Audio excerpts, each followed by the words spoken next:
We're always told that getting along at work, keeping the peace, that's the key to success. But what if I told you that one of the most productive things you can do for your team is to actually disagree? We're going to dive into how healthy conflict isn't just some nice-to-have thing.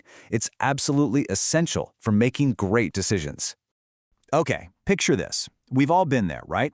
You're in the big meeting. Your boss lays out a new plan, and your stomach just drops. You see a huge flaw, the timeline is nuts, or the strategy totally misses a critical risk. Your heart starts pounding.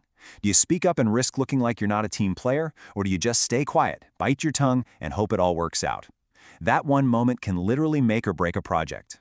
You see, the biggest danger in any team isn't the argument that you have. It's the one you don't have. It's that silence. When people are too scared to voice their concerns, terrible ideas just sail right through without a single challenge. That silence, that fake harmony, that's the thing that can quietly sink an entire company. So let's just challenge that conventional wisdom head-on. This whole idea that a team without any conflict is a successful team, it's honestly one of the biggest myths in the modern workplace.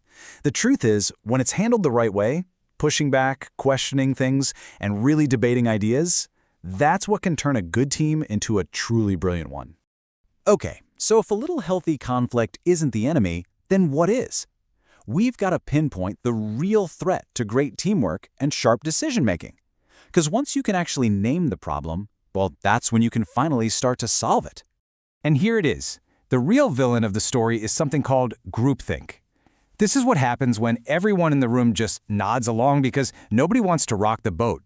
The need to agree becomes more important than the need to find the best answer. And that's when you get some truly disastrous results. And the difference is it's night and day. On one side, you've got groupthink, where people feel this immense pressure to conform. They censor their own best ideas. On the other side, you have psychological safety. And that's the magic ingredient, right? It's an environment where debate isn't just allowed, it's encouraged. People feel safe enough to take risks, and because of that, mistakes get caught early and real innovation happens. And look, this isn't just some feel-good idea. It is backed by a ton of data.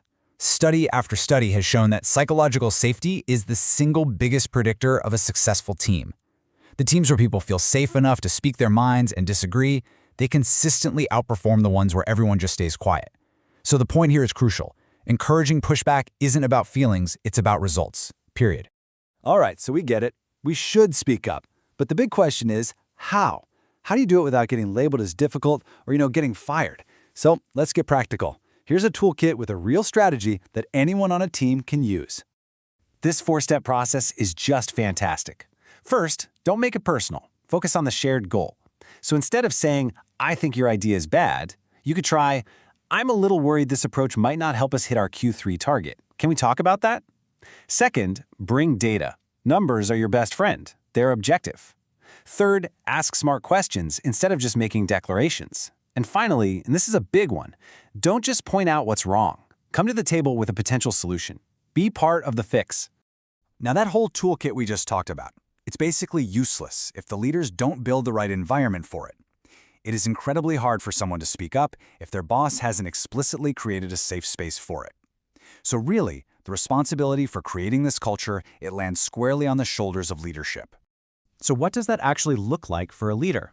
Well, it starts by genuinely asking for input from every single person, not just the loudest people in the room. It means really listening without getting defensive. It means fairly considering other options. And maybe most importantly, it means communicating why the final decision was made. That shows the team that they were heard, even if their specific idea wasn't the one that was chosen.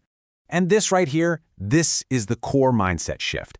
The best leaders, the truly effective ones, they understand that a decision that has been tested by fire, by real debate, is always going to be stronger.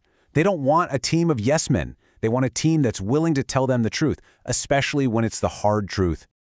But look, all this debate can't just go on forever, right? At some point, the discussion has to stop and the work has to start. And that brings us to a super important rule that makes this whole thing work. This principle is called disagree and commit, and it is the absolute secret sauce. It means everyone argues like hell for their position. You put it all on the table. But, and this is the key part, once a final decision is made, everyone gets 100% behind it. You commit. Because if people keep fighting the decision after the fact, the whole project is just doomed from the start. This timeline lays it out perfectly. First, you have the brainstorming phase. This is where the debate happens. It's vigorous, all ideas get scrutinized, but then a decision is made. And that's it. The debate phase is officially over. From that moment forward, it is all about execution. The entire team aligns, and you all move forward in the exact same direction together.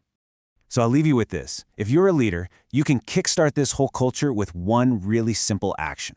In your very next meeting, find someone on your team and ask them to play devil's advocate. Explicitly ask them to argue against the popular idea. Give them official permission to poke holes in it and find the flaws. It's such a powerful signal that you value the truth more than you value harmony, and it might just be the thing that leads your team to its next brilliant decision.